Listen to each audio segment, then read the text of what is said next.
Good evening and welcome to African Voices platform on Sheffield Live, the show where we honor the vibrant talents and compelling stories of individuals from Africa and across the global diaspora.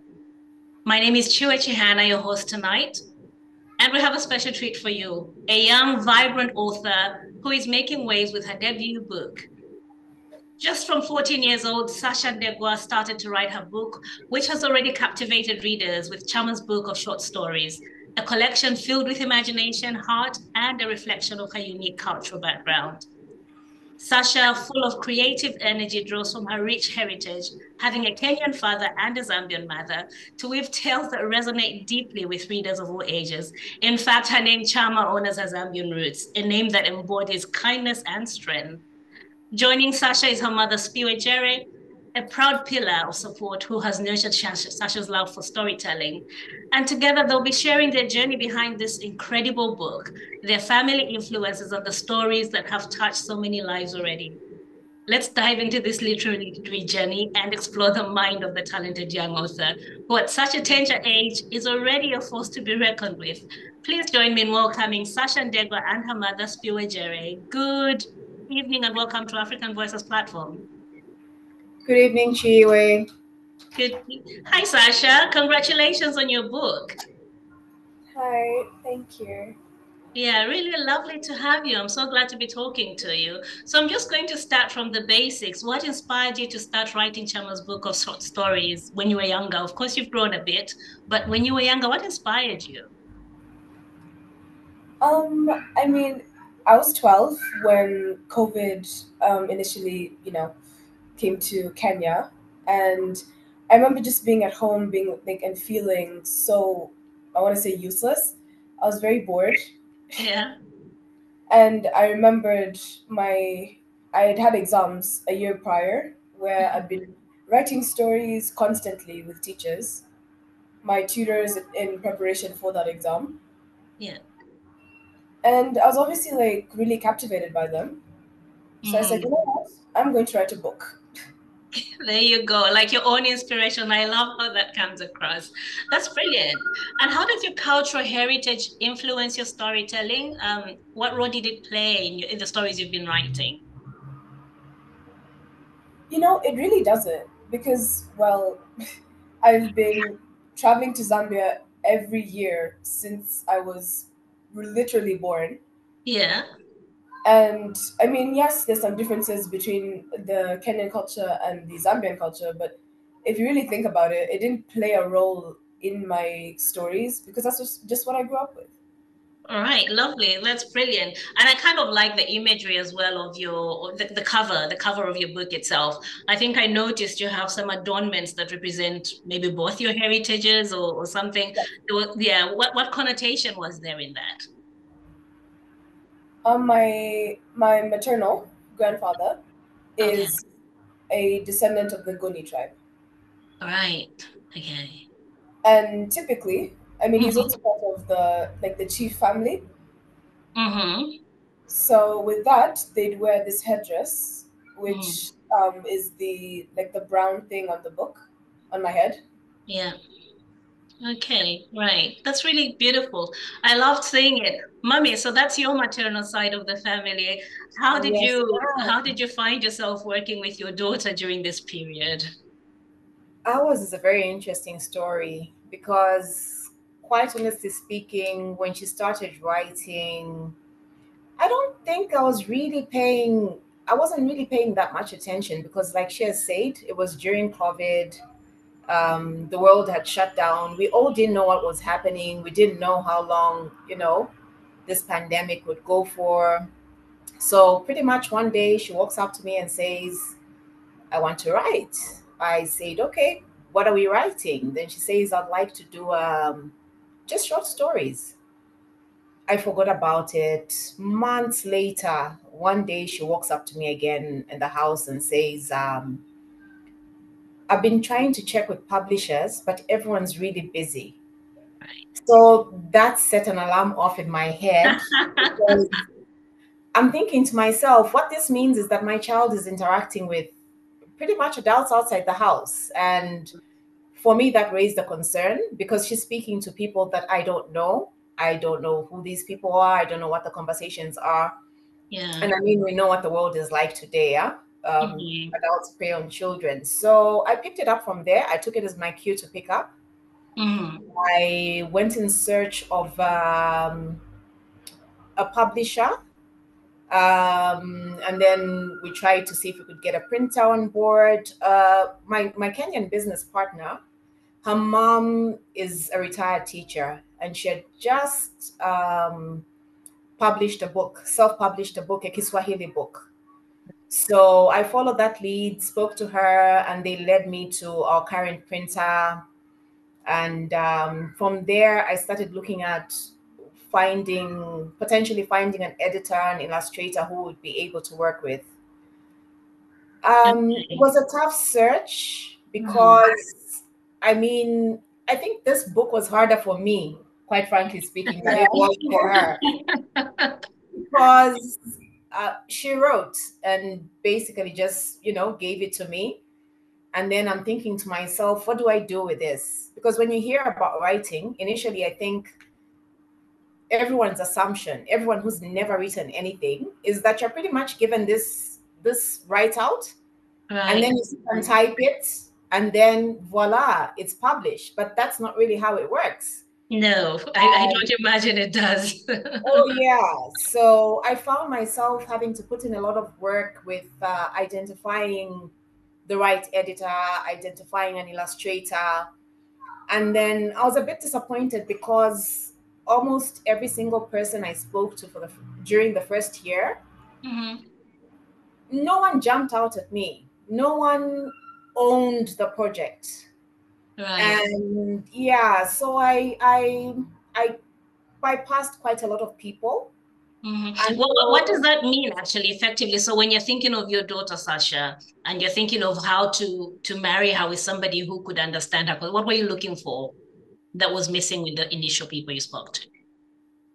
like I said, no one owned the project. I mean, The owning. if you're going to do illustrations for a book, you Mhm. need to be able to understand that you need to read the book, get a very good understanding of the stories, Right. because that will give you the foundation you need to birth the kind of ideas that bring the illustrations into play.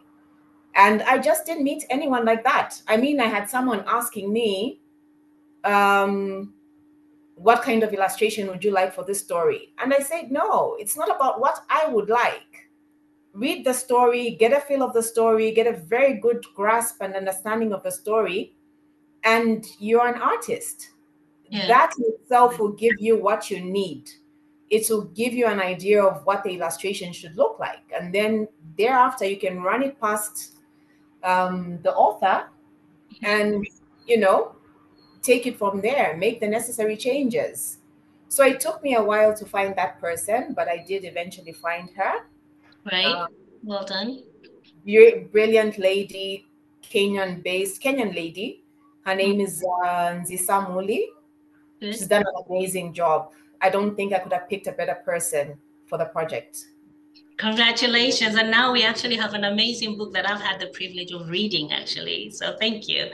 I was just wondering, so whilst mommy was going through all those moments of being so proud, but also learning the journey, I was wondering about you, Sasha. What was going on with you school-wise? Were you still doing school at the time? Yes, it was online school. So I'd spend half my day, literally Mhm. half my day online Yeah. doing schoolwork and classes, and then the rest of my time I'd be reading or, well, studying sometimes and writing. All right. So what's your favorite story? I bet you're going to have different ones on different times, but what's been your favorite story from the time you started writing to date? And maybe even based on reception? Definitely The Fierce Fairy. I don't know. There's something about it that I really liked. First of all, I wrote it when I was like 10. Right. Oh, wow. So you wrote that way before you had written most of the Yes, book. yes. Amazing. Good. Uh-huh. It was one of my top, like, achieving in terms of grades that I got at school for any of my English assignments. Uh-huh. So I was definitely like proud of that. but also the idea. It's a girl who, well, she had a dream and a goal to like achieve it. Right, right, right. And so she's quite inspiring. Do you have that to hand so you could read us an excerpt from that? Yes. Okay, yeah, please go ahead. Mummy, how has the launch been? You've been launching all over the place? So you've had a launch in Zambia? Yes. So we had a launch in Zambia because the girls spent 5 weeks over this past summer holiday with me in Lusaka. Mm-hmm. So the Lusaka launch was quite taxing, went very well. Um, but I think a very good precursor to the Kenyan one, which we'll be having here in Nairobi this Saturday, the 7th of September. So Right.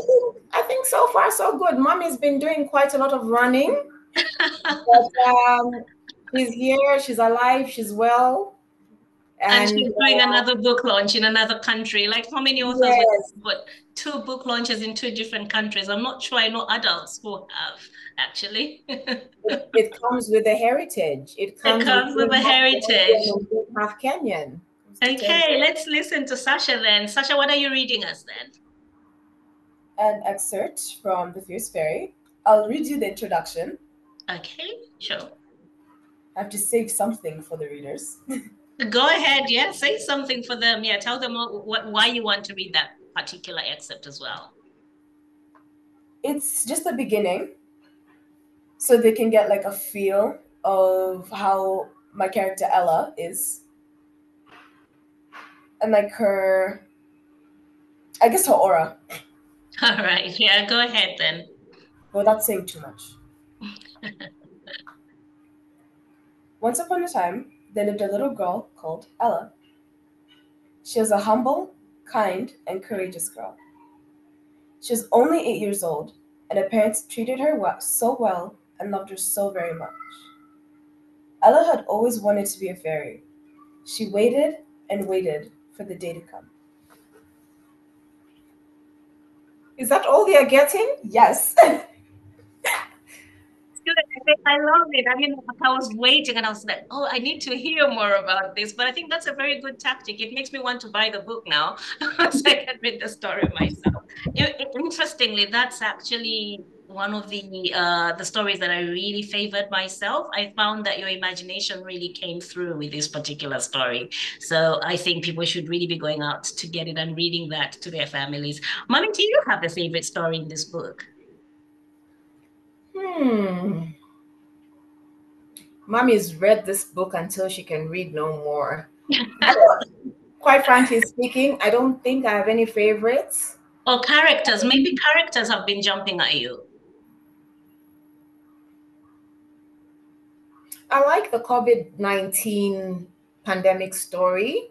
Yeah, yeah. Um, I think primarily because I sort of like got a glimpse of what a child's perspective and view was during that period. I Mm. mean, I don't know about everywhere else, but here in Nairobi, we were cooped up indoors for at least 3, 4 weeks before we could actually leave the house. Yeah. So 24/7, we're at home, you know, kids are at home, nobody's going anywhere. So I think I can relate. I can relate to that story. Yeah. Yeah. And I suppose this is what makes this book, much as it's aimed at children, but I think it's something that everybody should be reading because I have read it and I've been like, oh, this is interesting. I have found some inspirational, intriguing, surprising. Like there's so much. What goes on in your head, actually, Sasha? There's so much, so many different things happening with that. How do you? What's your process for writing? I don't really have a process. Mm, The ideas really just come to me. I mean, I yeah. could be doing my hair and thinking about literally nothing, and some cool like plot comes like to mind. But for I'll say four, if not five, of my stories, Yeah. I remember looking outside my house, and there's this bamboo tree Right. that it was covered in leaves, so I couldn't go sit by it. But just at usually at sunset, so it was really pretty. It was really cool. And I'm like, okay, let me just get into my thinking zone. And then I like more of my ideas would come to me, and then I'd build a plot from there in the morning after school as well. Then finish my stories, write. As much as editing took a very long time though. You know what? I'm trying to think of this. Did you say it's a bamboo? So it's a bamboo. Is it many bushes or just a singular bamboo? That's No, it was a lot. It was a a real crowd of bamboo. all right. I see. So that's your muse. I think I'll forever remember that as your muse for your writing. And then if you had to look at your characters, in fact, the stories very specifically, um, is there any one of them that you would turn into a movie if you had the opportunity to convert into a movie? Definitely my runaway story. Right. And what is it about it? What does it bring to the movie world? So it's about a girl and her mother Mm, who had to leave home because they did not really have a good relationship with the girl's father. right. And first, with the her mother and her dad had a very young marriage. Mm. So, well, that the problem started from there. All right. Okay. So there's quite a lot of characters and there's a lot of something going on there. So I can already see the plot where you're thinking there's this whole young marriage. That's a story in itself. Then there's the birthing, the growing up, and then not really having a good relationship. So quite a few dynamics. I can actually see that going into a film. What do you think, Mummy? I'm sitting here and listening. Initially I heard her say, well, the editing took a while. I'm You're still I, there. oh, I caught that. I caught that because I'm looking at her and thinking, yes, the editing did take a while because I didn't write the book. I mean, for me, to be honest with you, it's been an entire experience, huge, huge learning experience. Yeah.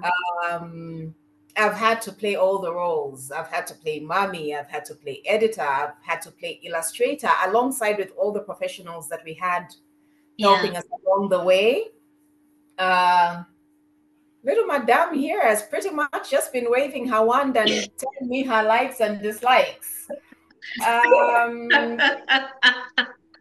but hopefully, for the next book, which she actually is already writing, Mhm. for her second publication, I think there'll be very little involvement from me, very little involvement with the illustrator. Those are things that she's going to have to handle completely by herself You because say that now. You say that now, but remember how your alarm bells just went off before. But no, you've no, done an amazing job. You definitely have done. I mean, even thank something you. like me, my first piece of work writing in an anthology, I needed a mentor, somebody who is a trained writer who mentored me, and then it needed an editor. But you've carried quite a big load, I can only imagine. So well done to you on that. Thank you. Yeah. Yeah. So back to the movie. What do you think of the vision of the movie? You, Mummy, Spiwe. I actually like the runaway story because, like you say, lots of characters. Hmm. And I think most of the stories in the book, what I like most is that, the saying, there's every cloud has a silver lining. Yeah. I think as I grow older, I tend to look at life that way. I've found that it makes every day a little bit easier and brighter. Every cloud does have a silver lining. So most of the stories, even the ones that start off on a sad note, actually end quite well. Yeah. Yeah. So for me, it's the positivity that the stories bring out. Mm. Um, that for me just that's what I love about it. Right. So Sasha, that, the yeah, runaway story is what it would be for me as well. I like the fact that they leave and life eventually picks up. They rebuild their lives wherever they move to. mm. They meet new people, but in the end, they eventually go back to where they came from. And in a way, I can identify to that. I can identify with that. Sorry, because I think as human beings, we want to belong. Absolutely, yeah. Yeah. Yeah, I have a proper recollection of that story because it's one of the ones that I read. In fact, I remember after reading it, I actually spoke to you, Siphiwe. I said, how this is why you can never undermine a child's thinking, because that is very grown-up thinking mixed with a child's thinking. So you actually see that children are not children in the sense that I think sometimes we're very patronizing, but I think that was a very grown-up piece. So I really like that about it. You've been doing a lot of work as well, both of you, around just, like the growth, apart from the book, you've been doing some other things such as designing clothes. You're such a multi-talented person, Sasha. Tell me more about that. I really like clothes. I like fashion in general. Mm-hmm. So I mean, my mom is the one who brought up the idea. Right. Like, oh, Pasha, why don't you make your own clothes? Because you don't like going shopping with me. Right. Uh-huh. Like, whenever we're in stores, she always complains about me being so picky about what I want to wear. Mm-hmm. She's a teenager. But there's also that awkward thing of, are you actually going to find what you really like? Is it made for your taste? And I think the teenagers are a bit confusing. You really can't find something as easily as you did when you were younger or even when you're older. So yeah. So what should we be expecting? What's the plan with that? Either of you can take that question. So for me, let me take you back to it being my idea. It was a very offhanded comment. I think we're out looking for something, and she just wouldn't settle. She wouldn't pick, she wouldn't pick and choose. So I remember saying, at the rate you're going, you actually need to start making your own clothes. Little did I know that the seed had been planted. And a couple of months later, my offhanded comment caught up with me. And that's how we're here. That's how we got here. So where are we in that side of the journey? What has been happening? Mommy's been running as usual. But Sasha Mommy's has been designing. Let's center that as well. So let's do the two. I find that more often than not, I get the short end of the stick in this outfit, this particular outfit. I mean, for me, I've always told my girls. Sasha has an 11-year-old young sister called Michaela. Right. I've always told my girls, my job as your parent is to support you. Yeah. Um, this particular one has been a challenge she's challenged my parenting, my motherhood, everything from birth. Right. So I feel like every day with Sasha is an adventure. I Mm-hmm. don't think I could trade being her mother for anything. Right. Yeah, so my job, I tell them all the time, my job is to support you. They've Mm-hmm. given me a run for it because they do come up with ideas. Yeah. Uh, yeah. So for me, the clothing line I think is a fantastic idea. It stems from there's a lady I used to shop from here in Nairobi. Mm-hmm. The girls were younger, and she stocks clothes from pretty much newborn until the age of 13. So every single time I run into her at one of her outlets, I would ask her, so what do we do with our kids when they get to the age of 13, and the store Outgrow your needs to clothes. the store needs to grow. Mm-hmm. She'd laugh and tell me, I'll think about it. A couple of years later, eventually she told me I had no plans of venturing into teenage clothes for older children, Right. because for me, newborn to age 13, that's my niche. Right. So then we started having the conversation with my person here who can't seem to settle when you're in a store. We started talking about the fact that there's a wide range of shops here in Nairobi that sell clothes for teenagers. So the shops are wide. There's a wide range of shops, but Right. the clothes themselves, not a very wide range. So Mm. that's what got us talking. And then we started to toy with the idea and just think, you know what? One day she told me, Mom, I love clothes and I think this is something that I could do. And I said, oh, well, let's see. Let's see got me here. And Mhm. so we launched the clothing line on Saturday alongside the book here in Nairobi. Congratulations. I didn't realize. So this book launch is being accompanied by a launch of your first clothes line. Yes. Good. What should people expect to see? What is it? Print? What is it? What should we see? What should we expect? Not too much. We're just starting out.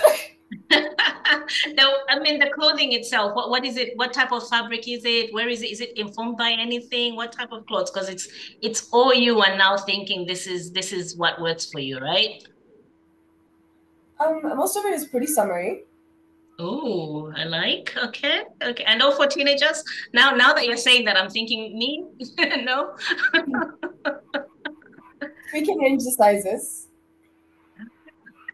Okay, good stuff. but my age group is definitely 13, 14 and up. That's brilliant. Well, congratulations. Yeah, that's nice to know that you've got the clothes launching. So is the book going to be in a bookshop in Kenya and is the book in a bookshop in Zambia as well? So we actually managed to come to an agreement with Book World in Zambia. All Book, right. yes, Book World will be stocking her book pretty much, I think, from about mid this month. Congratulations. Good Thank stuff. Oh, you. that's a good outlet. That's a good chain of stores in Zambia. That's well done. Thank you. So we're working on doing the same with Mhm. all of the bookstores here. We're still talking. So we'll probably have the conversation as in we'll release the information when Mhm. when an agreement has been reached. Okay, absolutely. That's good to know. You'll keep us informed of when it's really properly available wherever it is. And will it be online as well? Working on getting it on online platforms as well, yes. Okay, that's Like, brilliant. like I said, Chiwe, this Uh-huh. has been a huge learning experience for me. So really just pretty much trying to keep up with everything. Right. It's I, kept me busy. It's really, really kept me busy. But so far, so good, I think. Mhm. I imagine it's probably going to be one of the most memorable moments for the two of you. It's been hard, it's been fun, but I think there's no way this cannot be part of your significant memories. It sounds like the journey has been quite enlightening, and you've both had your own growth trajectories through it, right? Most definitely. Right. Now let's go back to the actual storytelling piece. Um, in what ways is there any way you think that maybe the storytelling you've done, I mean, Siphiwe was speaking about the COVID knowledge, but is there any other way you think that that storytelling you've been doing, Sasha, can make a difference, especially amongst young readers? I mean, storytelling is how kids develop morals Mhm. and how they view life. Right. Because if your kids are reading stories that aren't typically like encouraging or, I guess, positive, Yeah. then as they grow older, they're just going to be, I don't want to say depressed, but they won't be the most positive their outlook on life. Right. Right. I really like that answer. That's really true. So it's that interaction that's made possible. It's an alternative way to understand the world and something that's relatable that you share with people. Yes. And Mommy, what do you think as well? Do you have an opinion on that? Like the impact of storytelling? So I wrote the foreword for Sasha's book. Yeah? Hmm. I'm just going to grab the book right here. Yeah, I did sure. the, Please I go. did, yeah, I did the foreword for her book. And I think the foreword says it all. I'm just going to go ahead and read it to you. Sure, go ahead. Chama's book of short stories is a book written by a child for children. The author wrote these stories specifically to inspire and encourage other children like her. All the characters are fictitious.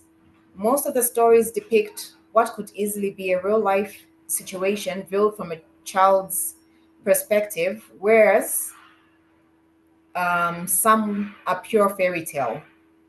Most, if not all, have a twist of fate that leads to a positive outcome in the end. There is more often than not a silver lining in every situation if we care to look hard enough.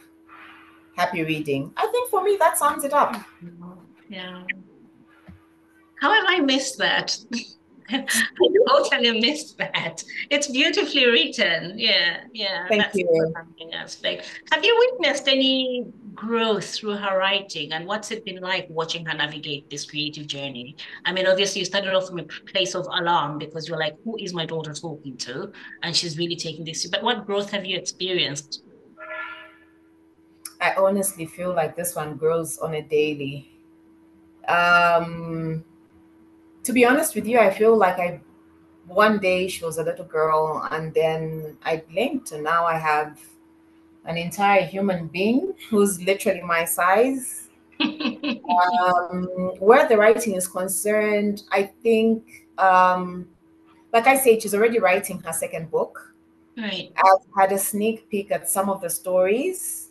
Mm. And of course, you can tell that there's a difference between the Sasha who wrote this book and the Mhm. Sasha who's writing the current book. Because she Right. was younger. When she did this, she was much younger. She's older now. And I think it will show. We'll just keep you guys in suspense and wait for the next book to come out. You'll definitely be able to tell the difference. That's absolutely brilliant. And could you tell me what the reception was like? So the kids who've read this first, the kids in Zambia, what was the reception? What struck you from their reactions? Most of the kids who've read the book in Zambia are obviously very close family and friends, children. Um, for me, it was Mhm. the excitement amongst the kids. Um, the reading culture in Zambia is really, really changing. I loved to see the kids excited. All right. A friend's little girl kept saying, oh wow, auntie. And she hadn't even read it yet. And then she says, this is so cute. So I found that for me it was nice to watch. It was nice to watch because then I'm thinking to myself, this is my child's work being received by another child. So very exciting, quite exciting. Quite exciting. And are you seeing any emergence of a favorite story coming out when you're talking to people, a favorite aspect of the book, or even the book launch itself? What are people most talking about? I think where the book is concerned, I see that the younger kids love what would be the first story. The first story is the ghost prank. The younger children seem to like that, and I think it's mostly because it has a lot of character. I mean, you have people running, screaming, you know. So the Mhm. younger children seem to like that, and the older ones seem to relate more to the stories that are like the ones that I like, which would be the COVID-19 pandemic story.